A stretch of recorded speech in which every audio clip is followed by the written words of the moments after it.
Bien, mis hermanos, vamos a leer la palabra de Dios en el capítulo 28 del Evangelio de San Mateo. En este fin de semana hemos estado compartiendo con los dirigentes de célula una conferencia de 2 días, 3 días en realidad, con el día de hoy, acerca del discipulado, ¿no? De hacer discípulos y todo ese tipo de cosas. Y hoy vamos a seguir con ese mismo diálogo en nuestra conferencia, pero hemos querido compartir la palabra en Mateo 28, que es el mismo texto que estamos usando para esta conferencia. Mateo 28, del 16 al 20, 16 al 20. Así que les pido por favor que se pongan de pies para que consideremos juntos este pasaje, la gran comisión para la iglesia, la gran comisión para la iglesia. Mateo capítulo 28, usted busque su Biblia, versos 16 al 20. Dice la Escritura: pero los 11 discípulos se fueron a Galilea, al monte donde Jesús les había ordenado. Y cuando le vieron, le adoraron, pero algunos dudaban. Y Jesús se acercó y les habló diciendo: toda potestad me es dada en el cielo y en la tierra. Por tanto, id y haced discípulos a todas las naciones, bautizándoles en el nombre del Padre y del Hijo y del Espíritu Santo, enseñándoles que guarden todas las cosas que os he mandado. Y he aquí, yo estoy con vosotros todos los días hasta el fin del mundo. Amén y amén. Vamos a orar. Padre, te adoramos y te alabamos y te damos gracias por tu santa, bendita, gloriosa, poderosa palabra. Gracias por ella, Señor. Oramos que tu Espíritu Santo ministre nuestros corazones a través de ella, nos enseñe, nos guíe, nos ayude, Señor, para entenderla y para practicarla en nuestras vidas. Bendice a nuestros hermanos presentes, bendice a nuestros hermanos que están en sintonía con este culto, aquellos que van a verlo más luego. Bendice a cada uno, Señor, y que tu gracia sea con todos nosotros en el nombre de Jesús. Amén. Se pueden sentar, hermanos. El momento que tenemos delante de nosotros, el capítulo 28, 16 al 20 de Mateo, ocurre en algún instante entre la resurrección y la ascensión. Obviamente, este pasaje no marca el tiempo de la ascensión, puesto que la ascensión de Jesús fue desde Jerusalén. Y el pasaje que tenemos delante de nosotros se sitúa en Galilea. Jesús les había ordenado a los discípulos que estos fueran a un monte en Galilea y allí les había de hablar. De las varias ocasiones en que aparece la gran comisión en los evangelios y en el libro de los Hechos, esta es una de ellas y es posiblemente la más conocida y probablemente la más completa de las versiones de la Gran Comisión que aparecen en el Nuevo Testamento. Jesús les ordena a los discípulos que vayan a un monte, probablemente uno de los montes en los que ellos estaban familiarizados, algunos de los montes en los que se habían reunido con los discípulos. No sabemos cuál monte, tal vez sería el monte donde Jesús fue transfigurado, según nos relatan los evangelios, o quizás fue el monte donde Jesús pronunció el famoso Sermón del Monte. No sabemos dónde exactamente, pero probablemente los discípulos estaban familiarizados con este lugar. Ahora, no es importante entender cuál monte fue ni qué precisa podemos nosotros ubicar la geografía de esa ocasión. Lo que sí debemos hacer es entender el mensaje de esta comisión. Lo que sí debemos hacer es entender que este mensaje fue dado a los discípulos del Señor en aquella ocasión y a través de los evangelios, por medio de la inspiración del Espíritu Santo, este mensaje, esta comisión le es dada a la iglesia en todos los tiempos y en todos los lugares. Donde quiera que haya una comunidad cristiana, donde quiera que haya un cuerpo de creyentes, una iglesia de creyentes. Esta comisión es la orden del Señor para la iglesia, donde quiera, en cualquier tiempo, en cualquier etapa, en cualquier momento, en cualquier lugar. Esta es la comisión del Señor para la iglesia, para cada uno de nosotros. Así que, siendo esto tan importante como es, les invito a que miremos los detalles de esta porción de la palabra de Dios. Les invito a mirar primero en el verso número 18, la base o fundamento de la gran comisión para la iglesia. El fundamento de la gran comisión de Jesús para la iglesia es la autoridad del Señor. Jesús dice: toda potestad, es decir, toda autoridad me es dada en el cielo y en la tierra. La Biblia dice que Jesucristo murió, que Jesucristo resucitó y que Jesucristo ascendió a los cielos y está sentado a la diestra de la autoridad. La Biblia dice que Jesucristo está colocado por encima de todo principado, de toda autoridad, de todo nombre que se nombra en este mundo, tal como dice la Escritura en Efesios capítulo 1 y versos 21 y 22. Sentando a Cristo sobre todo principado y autoridad y poder y señorío y sobre todo nombre que se nombra, y no solo en este siglo, sino también en el venidero. Cristo tiene toda autoridad. Cristo tiene toda autoridad para perdonar pecados. Nuestros pecados son perdonados solo en la sangre de Cristo. Nuestros pecados pueden ser lavados solo en la sangre de Cristo. Jesús es aquel que tiene autoridad para perdonar pecados, porque Él es Dios hecho carne, porque Él fue sacrificado en la cruz por nuestros pecados. Jesucristo tiene autoridad para perdonar pecados. Jesucristo tiene autoridad para gobernar nuestras vidas. La Escritura dice en la carta a los Filipenses, en el capítulo 2 de esa carta, después de hablar de la entrega de Cristo por nosotros, de la humillación de Cristo en la cruz, el verso 9, 10 y 11 dice: por lo cual Dios también lo exaltó hasta lo sumo y le dio un nombre que es sobre todo nombre, para que en el nombre de Jesús se doble toda rodilla de los que están en los cielos y en la tierra y debajo de la tierra, y toda lengua confiese que Jesucristo es el Señor, para gloria de Dios Padre.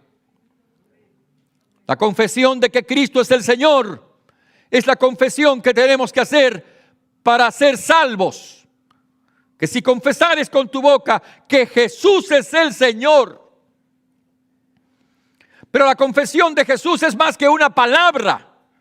La confesión de Jesús es una actitud en la cual nosotros sometemos nuestra vida a la autoridad de Jesús. O sea, reconocemos a Jesús como la autoridad de nuestra vida en todos los órdenes y en todos los aspectos de nuestra vida. Jesús tiene autoridad.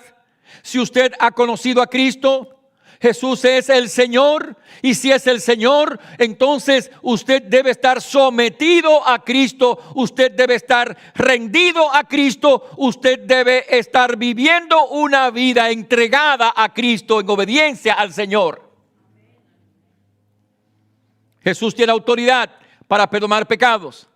Jesús tiene autoridad para gobernar nuestras vidas. Jesús tiene autoridad para gobernar la historia y gobernar las naciones. De hecho, la profecía del capítulo 7 del libro de Daniel lo dice de una manera clara. Hablando del Hijo del Hombre, que es quizás el título favorito de Jesús para hablar de sí mismo. La mayor parte de las veces que Jesús habló de él como el Hijo del Hombre. Es decir, Jesús está diciendo que Él es el cumplimiento de lo que dice Daniel capítulo 7, versículo 14, donde la Escritura dice, a partir del versículo 13, miraba yo en esta visión de la noche, he aquí con las nubes del cielo venía uno como un hijo de hombre que vino hasta el anciano de días y le hicieron acercarse delante de él. Atención a lo que dice: y le fue dado dominio y gloria y reino para que todos los pueblos, naciones y lenguas le sirvieran. Y su dominio es dominio eterno que nunca pasará, y su reino uno que no será destruido. Estas palabras se cumplen en la persona y en la obra de Jesucristo. Jesucristo tiene autoridad sobre las naciones, autoridad sobre la historia. Jesucristo conduce la historia hasta el clímax de ella en su gloriosa, poderosa y universal venida, segunda venida. Así que, mis hermanos, la base de la Gran Comisión es la autoridad de Jesús. Nosotros, los creyentes, estamos sometidos, digámoslo de esa manera, estamos debajo de la autoridad del gobierno del Señor en nuestras vidas. Sobre la base de esa autoridad, no de la autoridad de los gobiernos, no de la autoridad de los políticos, no de la autoridad de la sociedad, no de la autoridad de la cultura, sobre la base de la autoridad de Jesucristo, los creyentes van y hacen lo que tienen que hacer, como se define en este pasaje. La gran comisión de la iglesia, la gran comisión, la autoridad la dio el Señor. Y no importa dónde vivamos, no importa en qué pueblo estemos, no importa en cuál cultura, no importa en cuál país, no importa bajo cuál gobierno. La iglesia tiene la autoridad del Señor para hacer lo que este pasaje dice que debe hacer. Pero entonces, al mirar esta porción, la base de la comisión de Jesús para la iglesia, miremos entonces la orden de la comisión, o sea, el mandato de la comisión de Jesús para la iglesia. La comisión que aparece en el versículo 19 es hacer discípulos. Algunos dirán, bueno, lo primero es ir. Pero en realidad, en el texto original, de acuerdo con todos los estudiosos de la Biblia, es decir, los eruditos que han estudiado en detalle el idioma original en que se escribió este pasaje, que fue el griego, los eruditos que estudian el pasaje nos dicen que en realidad el único imperativo que aparece en el original es hacer discípulos. Los demás verbos aparecen en otro modo. El único que aparece en modo imperativo es hacer discípulos. Entonces, la traducción generalmente aceptada por muchos eruditos es: mientras vayan, mientras ustedes van, hagan discípulos. Es decir, mientras viven sus vidas regulares en este mundo, mientras desempeñan sus tareas en el mundo, mientras trabajan en sus trabajos, mientras se ocupan de sus deberes, ya sea que eres una ama de casa, ya sea que eres un obrero, ya sea que eres un médico, ya sea que eres un maestro, ya sea que eres un taxista, ya sea que eres un camionero, ya seas que eres un home attendant, no importa lo que seas, mientras vas en este mundo, mientras vives en este mundo, la orden es hacer discípulos. O sea que el imperativo aquí es hacer discípulos. Por tanto, id y haced discípulos. La orden de este pasaje, el mandamiento de este pasaje es hacer discípulos. Un discípulo es un hombre o una mujer que han creído en Jesucristo como Señor y Salvador personal. Un discípulo es un hombre o una mujer que han conocido a Jesucristo, que han creído en Jesucristo, que se han arrepentido de sus pecados y le han recibido al Señor como Salvador personal. Porque luego hay algunos que dicen, bueno, mira, no todos los cristianos son discípulos, pero eso no es cierto. Claro, los discípulos están en distintas etapas de la vida. Algunos están en un proceso de más madurez, de mayor crecimiento. Hay otros que están un poquito más rezagados. Pero si son verdaderos cristianos, o sea, si usted ha nacido de nuevo, usted es un discípulo de Cristo. No hay distinción en el Nuevo Testamento entre cristianos y discípulos. Y permítame demostrarlo rapidito. en lo que dice la Escritura en el libro de los Hechos de los Apóstoles. Por favor, observe este detalle importante. Allí se encuentra el relato del comienzo de la primera iglesia no judía, digamos, sino gentil, o sea, de personas que no eran judíos. La primera iglesia que se constituyó fue en Antioquía. Dice la Biblia que los creyentes que habían salido de Jerusalén a causa de la persecución que se produce cuando Esteban es muerto, se origina una tremenda persecución contra los creyentes. La Biblia dice que fueron esparcidos los hermanos, excepto los apóstoles. Escuche lo que dice.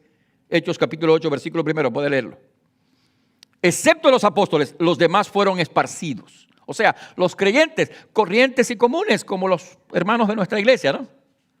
Bueno, esos hermanos, esas personas salieron, pero mientras iban, oiga bien, mientras iban, lo que dijimos hace un rato, ¿no? Mientras iban hablándole del evangelio a la gente.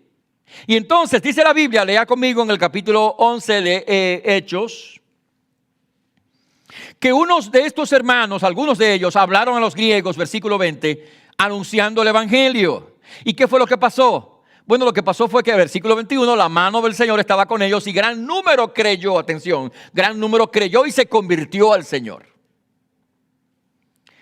Cuando llegó la noticia de estas cosas a la iglesia, ellos enviaron a Bernabé para que los ayudara, que era un líder en la iglesia, uno de los pastores posiblemente de la iglesia. Él vino y versículo 23 se regocijó, vio la gracia de Dios, cómo se había manifestado.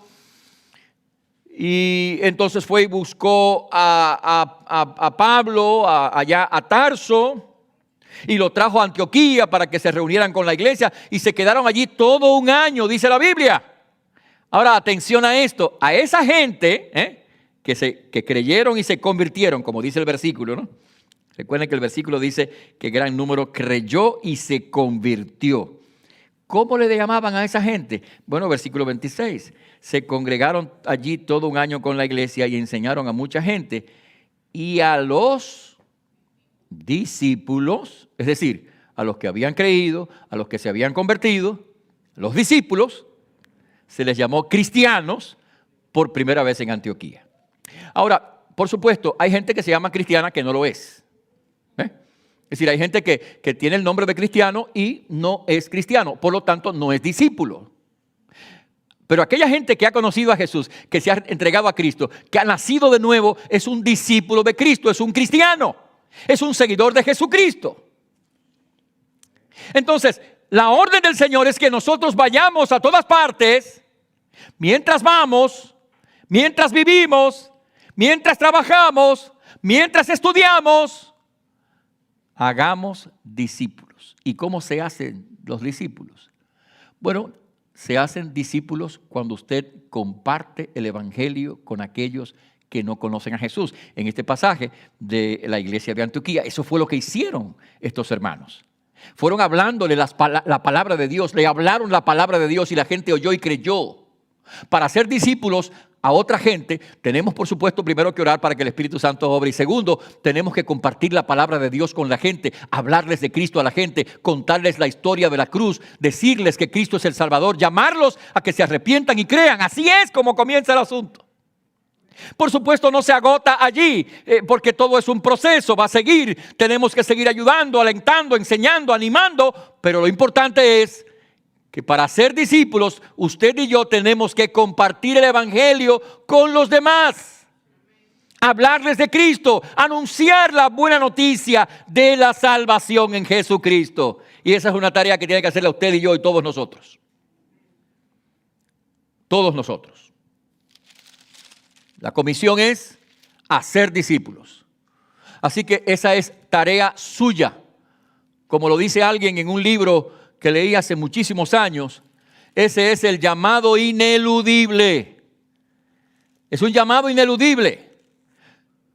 Pudiéramos estar obedeciéndolo o no, pero el llamado es ineludible.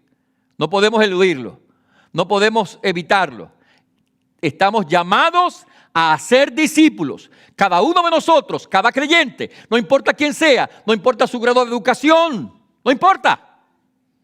Mucha gente se imagina que todos estos hermanos en el libro de los Hechos eran gente sabia, erudita, y que por eso era que predicaban. Óigame bien, la mayoría de la gente en el Nuevo Testamento era analfabeta. La mayoría de los miembros de la iglesia en el siglo I eran personas que no sabían leer ni escribir. Pero eso no era impedimento para que ellos hablaran de la palabra a otras personas. Entonces no debe haber ningún impedimento de ninguna clase para que un cristiano, no importa su edad, no importa su grado de educación, no importa su situación social o económica, comparte el evangelio de Jesucristo con la gente. No hay impedimento. Pueden haber excusas y pretextos, pero no impedimento. Por lo tanto, mi hermano, obedezca la orden. Esa es la orden. Hacer discípulos. Si no la estás obedeciendo, ora a Dios para que te prepare, te ayude a involucrarte en esta tarea a través de tu célula, a través de tu grupo de hermanos. Tú debes involucrarte en esta tarea. La orden es hacer discípulos. Hay que obedecer esa orden.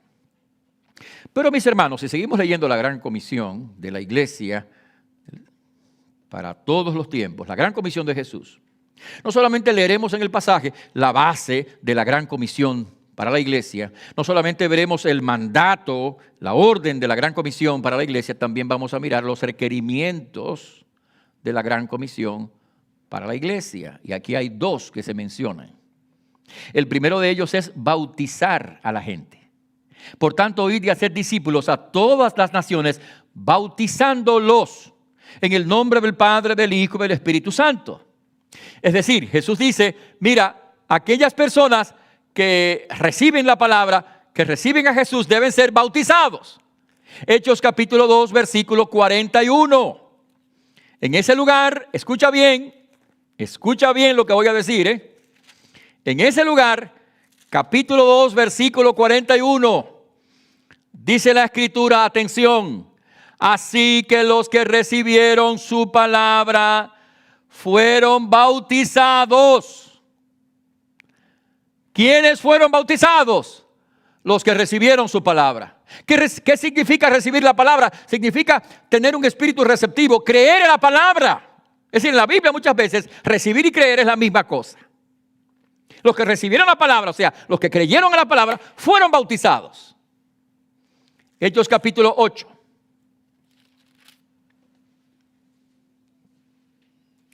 Verso 12.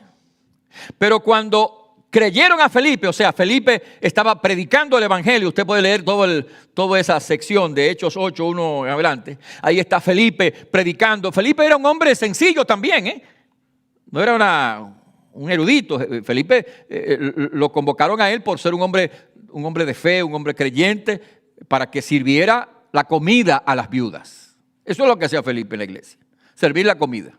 Bueno, pues ese que servía la comida salió a predicar y mucha gente se convirtió. Mira lo que dice Hechos capítulo 8, versículo 12. Pero cuando creyeron a Felipe, que anunciaba el evangelio del reino de Dios y el nombre de Jesucristo, ¿qué pasó? Se bautizaron hombres y mujeres. No voy a cansarlos con muchas citas sobre este tema, pero déjenme compartir una más.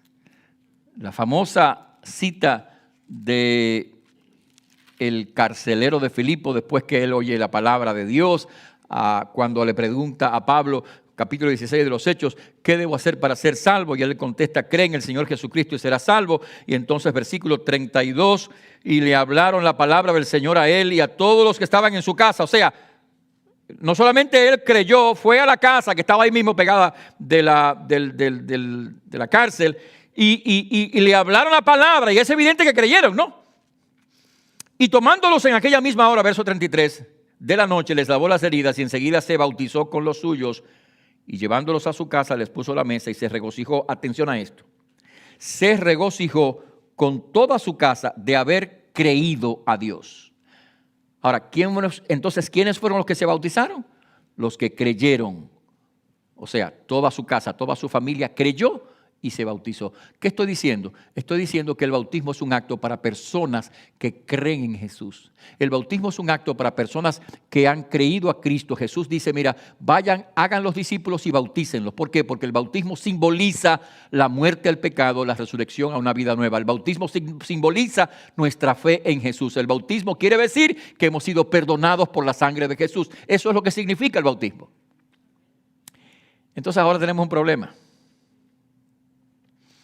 Y el problema es que los que se bautizaron, comillas, bebecitos de 1 año, de 5 meses, de 2 meses, de 3 meses, de 2 años, como me bautizaron a mí,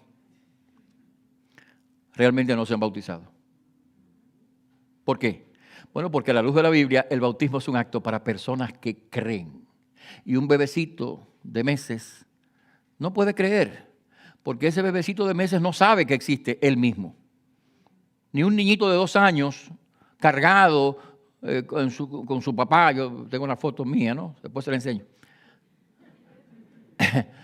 Mi papá me tiene cargado y hay un sacerdote bautizándome. Si no me enseñan la foto, yo no sé que eso pasó. No me acuerdo de eso. Entonces el bautismo no es para bebitos. El bautismo es para personas que han creído a Jesucristo. Usted tiene que creer a Cristo, porque el bautismo no salva, salva a Cristo. El bautismo es un símbolo y un testimonio de nuestra fe en Jesucristo. Así que las personas deben ser bautizadas. Y todo creyente, todo aquel que cree en Jesús debe ser bautizado. No debe haber un solo creyente que diga, no, yo no me voy a bautizar. Entonces, si usted no se va a bautizar, debe ser porque usted no es creyente todavía. Si no se va a bautizar, debe ser porque no ha creído realmente. Y si usted dice que ha creído, le pregunto qué está esperando para bautizarse. El bautismo, escúchame, no es una graduación.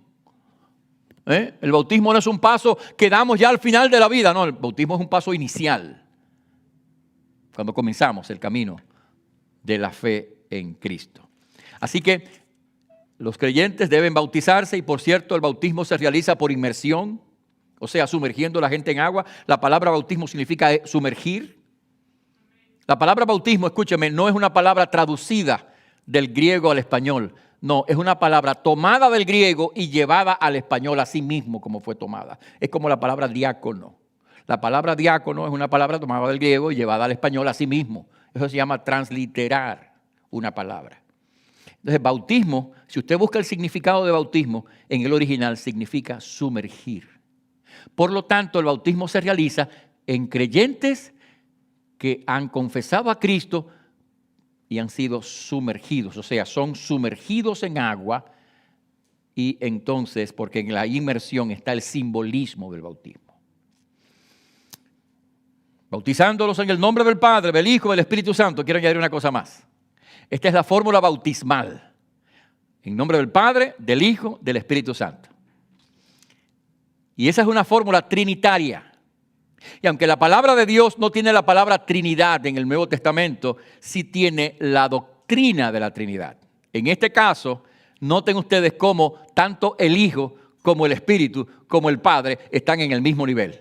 Bautizándolos en el nombre del Padre, del Hijo, del Espíritu Santo. Porque Dios es Padre, Dios el Hijo, Dios el Espíritu Santo. La fórmula trinitaria del Nuevo Testamento. Pero esa no es el único requerimiento, aparece otro. El otro requerimiento es enseñándoles a guardar, o sea, enseñándoles que guarden todas las cosas que les he mandado.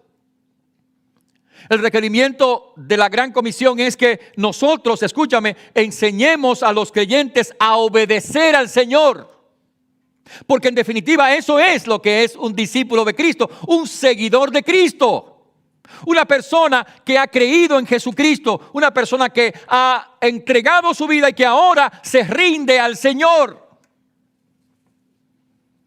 que cree al Señor, que se rinde a Él. Por lo tanto, tenemos que enseñarle a la gente a obedecer al Señor. Tenemos que enseñarle a la gente a ser un hombre para Cristo. Tenemos que enseñarle a la gente cómo ser un hombre para Cristo, cómo ser una mujer para Cristo, cómo ser un matrimonio para Cristo, cómo ser un joven para Cristo. En otras palabras, la idea aquí es que enseñemos a la gente la obediencia en todas las áreas. No puede haber un área en tu vida en la cual tú digas, no, yo voy a hacer lo que yo quiero, porque entonces no estás haciendo la voluntad del Señor. Jesús dice, y lo registra Lucas capítulo 5, Jesús dice, ¿por qué me llamáis Señor y no hacéis lo que yo os mando? En otras palabras, hablar de Cristo como el Señor es pedir obediencia, es demandar obediencia al Señor. Enseñarles a obedecer, enseñarles la obediencia de Jesucristo. Tenemos la obligación de decirle a la gente, obedece a Cristo. Tenemos la obligación de enseñarle a la gente cómo obedecer al Señor, enseñándoles a guardar, tomar decisiones que tienen que ver con la palabra de Dios, armonía con la palabra de Dios. Es el requerimiento de la gran comisión, enseñándoles que guarden. Por último, mis hermanos, el pasaje nos da aquí no solamente la base de la comisión para la iglesia, no solamente el mandato de la comisión para la iglesia, no solamente los requerimientos de la comisión para la iglesia, sino también la promesa de el Señor para la iglesia. He aquí, yo estoy con vosotros todos los días hasta el fin del mundo. En otras palabras, el Señor dice en su palabra que mientras la iglesia va cumpliendo la gran comisión, mientras la iglesia va predicando el evangelio, mientras la iglesia va anunciando el reino de Dios, mientras la iglesia va compartiendo a Cristo, dice el Señor, yo estoy con vosotros todos los días. ¿Y cómo está el Señor con nosotros? El Señor está con nosotros por medio de la presencia del Espíritu Santo. Cuando un creyente, escucha, cuando una persona recibe a Cristo por medio de la obra del Espíritu Santo. Dice la Biblia que el Espíritu Santo viene a morar en el corazón de aquellos que confiesan a Cristo como Señor y Salvador. Juan capítulo 14. Dice la Biblia, en el verso 15 en adelante, si me amáis, guardad mis mandamientos, y yo rogaré al Padre y os dará otro consolador para que esté con vosotros para siempre. Atención a esto, el Espíritu de verdad, al cual el mundo no puede recibir porque no le ve ni le conoce, pero vosotros le conocéis porque mora, atención a esto, porque mora con vosotros y estará en vosotros. En otras palabras, el Espíritu Santo estará en el corazón, en la vida del creyente. Esa es la manera como Cristo viene a nuestra vida. No estamos hablando de una presencia física. Estamos hablando de una presencia real, pero espiritual. O sea, una presencia real, pero por medio del Espíritu Santo. El Espíritu Santo viene al corazón del creyente. Jesús se lo dijo a la iglesia. Recibiréis poder cuando haya venido sobre vosotros el Espíritu Santo y me seréis testigos. El Espíritu Santo, escúchame, está contigo para ayudarte a vivir la vida cristiana. El Espíritu Santo está contigo para fortalecerte en tu vida diaria. El Espíritu Santo está contigo para enseñarte cómo servirle a Él. El Espíritu Santo está contigo para darte poder para el testimonio. El Espíritu Santo está contigo para consolarte, para animarte, para fortalecerte, para guiarte en las decisiones que tú debes tomar a la luz de su palabra. El Espíritu Santo está contigo porque es la presencia de Cristo con nosotros, la presencia del Espíritu Santo. Por eso Pablo podía decir, y todo cristiano verdadero puede decir, con Cristo estoy juntamente crucificado, Gálatas 2:20. Y ya no vivo yo, mas vive Cristo en mí. Oiga bien, eso es lo que dice la Biblia que pasa cuando usted ha creído en Jesús. Cristo vive en usted por medio del Espíritu Santo. Y escúcheme bien, no importa cuál sea la circunstancia de su vida, no importa cuál sea el problema de su vida, no importa cuál sea la situación de su vida, siempre el Señor estará con usted. Siempre Cristo estará con nosotros. Todos los días, dice la Biblia, todos los días el Espíritu Santo ya está en usted. Y la Biblia dice que cada creyente, escucha bien, cada creyente es templo del Espíritu Santo. 1 Corintios capítulo 6, versículo 19, ¿no sabéis que sois templo del Espíritu Santo? Recuerden que el templo es el lugar donde Dios mora. Bueno, pues la Biblia dice que ahora el templo del Espíritu Santo somos los creyentes en Jesucristo. Jesús está con usted. Y a veces decimos, mira, yo no sé cómo voy a predicar, mira, yo no sé cómo yo voy a hablarle a la gente de Cristo. Yo le he contado a los hermanos, le decía el otro día, a los hermanos, y lo he contado aquí también, que cuando el Señor me llamó al ministerio, yo era un jovencito de 17 años. Estaba por cumplir los 18. No había terminado el bachillerato, el high school, bachillerato. No había ido al seminario. Había tomado algunas clases y todo. Y cuando me llamaron para ser el asistente del pastor o el pastor asociado del misionero de la iglesia, porque había una necesidad en ese momento en las iglesias bautistas, no había misioneros, no había pastores, no había, en fin. Y me llamaron para ser pastor de una iglesia, o sea, el asistente. Mi obligación tenía que ser predicar el domingo en la mañana, que era el día que llegaba menos gente, por cierto. En la noche era que había más gente, ¿no? El misionero predicaba en la noche, yo predicaba en la mañana.